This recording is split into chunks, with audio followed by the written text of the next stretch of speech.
Hey, welcome to Tutorial Lore. This video explains the Tier app and whether it's worth using. Quick disclaimer. This is an explained review based on user feedback and online data, not personal use or a visual demo. Tier is a bike and scooter sharing app that allows users to locate, unlock, and ride electric scooters and bikes in various cities. The app provides a real-time map of nearby vehicles, details on battery levels, estimated ride costs, and safety instructions. Users can start and end rides with a few taps, view their ride history, and take advantage of integrated payment options for a seamless experience. Let's talk about how it performs in actual use. Many users appreciate Tier's clean interface, smooth ride start process, and the availability of vehicles in high-demand areas.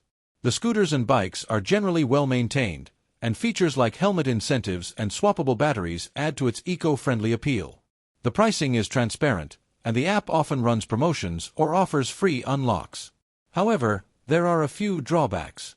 Availability can vary greatly depending on your location and time of day, and some users report occasional issues with GPS accuracy or ride end detection. While the app is expanding to more cities, coverage is still limited in certain regions.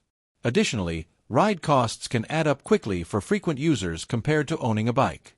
In summary, the Tier app may be worth using if you're looking for a convenient, eco-friendly way to get around the city without owning a bike or scooter. It works best in areas with high vehicle density and reliable coverage. However, if you live in a low-coverage zone or plan to ride daily, the costs and availability may not make it the most practical option. This is not a commercial or paid promotion, but an informational video. For inquiries, contact the email address stated in the description.